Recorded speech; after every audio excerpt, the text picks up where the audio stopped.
everyone. Thank you for joining me this evening. Before we begin, I did want to go over 2 housekeeping items. We're in a business after hours, so there is the possibility that the phone may ring. If that happens, we do have a voicemail service that will pick up, so I apologize in advance for that. Also, this should probably only take about 10-15 minutes, but if you do need to use the restroom, there is a facility across the hall. Let yourself out quietly and just return as quickly as possible. Before we begin, let me tell you a little bit about myself. My name is Amy Lavery, and I've been in banking for the past 10 years. Currently, I work for the Bank of Princeton, and my title is Market Manager. What that means is I have a territory in the footprint of the Bank of Princeton that I oversee, and I have a branch that I also manage in that footprint. One of the things that I deal with on a daily basis with my clients is them not being able to balance their checkbook. They either have never been taught how to properly balance their checkbook, or it's just something that doesn't occur to them. It's very important. So today's topic is going to be balancing your checkbook. Why is this important? Well, I think each of us have been in a situation before where you might have taken somebody out to dinner or been taken out to dinner or gone shopping, and you go to buy something and use your debit card and it's been declined because you don't have the funds in your account. Not only is that very embarrassing, but it also can financially impact you. Your bank institute can put you on a certain report where your checks that are deposited later on can be held for a longer amount of time, or you could assess some fees for overdrafting your account. We're going to talk about what the fundamentals of balancing a checkbook are and what a registry looks like, how you do that. So at the end of this presentation, you'll be able to balance your own checkbook and know all of the parts of a registry. Does anybody have any questions before we begin? No? Nope. Okay.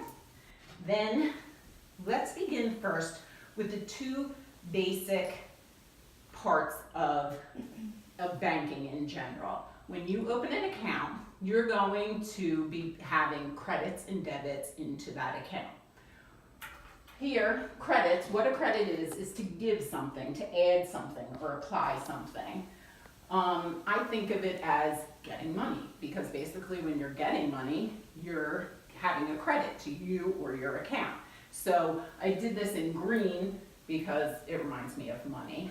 How many of you get a direct deposit into your account each? 1, 2, 3? Okay. That is a credit into your account. If somebody, here's another example. I reversed the charges and credited your account. So that is what a credit is.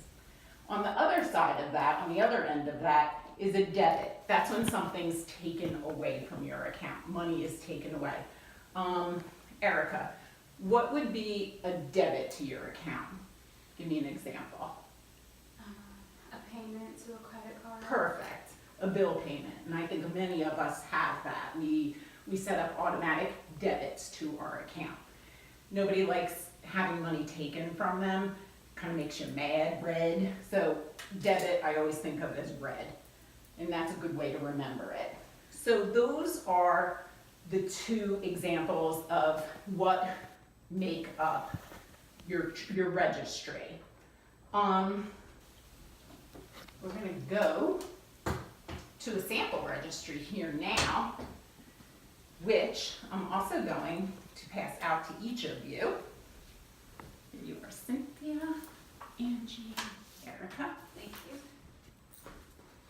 And again, a registry is made up first of a number sign. What that number sign represents would be if you're writing a check.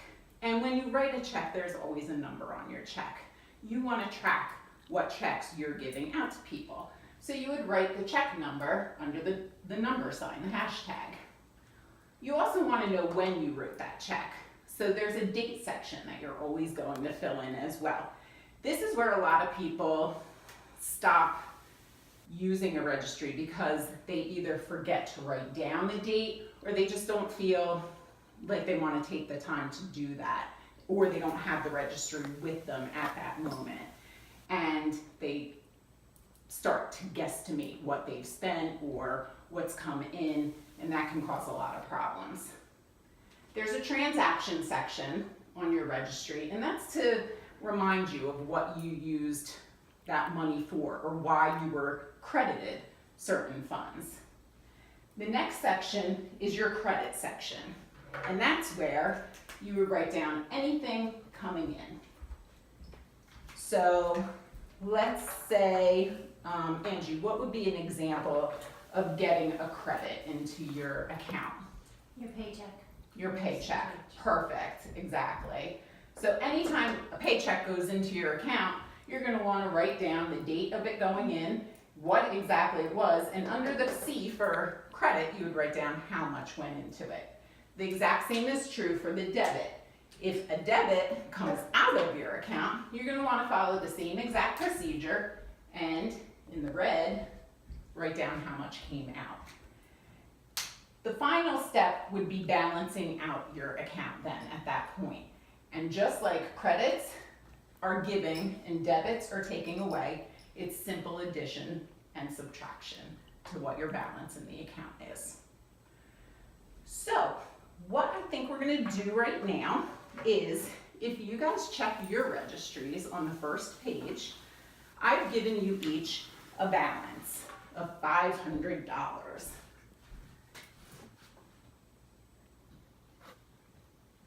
All right. This isn't a credit or debit, it's just what you're starting the account with. We're gonna do a couple of examples, and I'd like you guys to follow along to be able to tell me what our final ending balance would be. Let's say first that it's your birthday, and you get to see your grandma, and she loves giving you a check. So grandma says, happy birthday, Cynthia, happy birthday, Angie, happy birthday, Erica. Here's the $200 check. How would you, Erica, put that into your registry? I will put the check number. Okay. Make it. Yep, everybody just pretend it's your own check that you're getting. And I will put the date. Okay. It's 3/1. Yep, today's 3/1. And then where it says deposit credits, I would put $200. In which section? In the credit or the Credit. In the credit, you're going to put $200. I also skipped transaction description. Okay, It would be birthday money, I guess. that's a perfect example. B-Day money. Now, you got $200 in your credit. Angie, your balance is $500 and you just got the $200. What are you gonna put in the balance section here? $700. $700, perfect, exactly right. You're adding the 500 to the 200 and you're coming up with 700. Now the next day, you take grandma's money and your wallet with you and you decide to go on a little shopping spree. And Cynthia, what's your favorite store? Oh gosh. Serendipity. Serendipity, okay.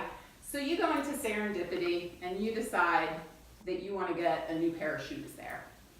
So the shoes are $50 that you're buying. You're gonna pay with your debit card.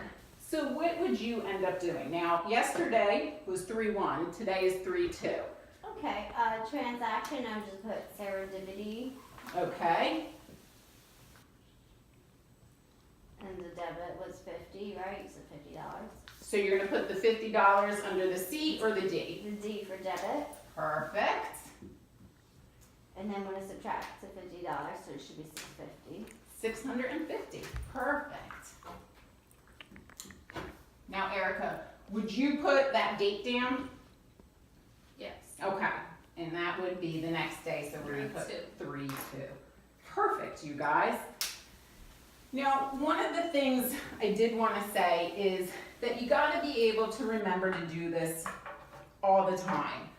Because if you wait until grandma's check actually cleared to add into your balance, it could take a couple of days.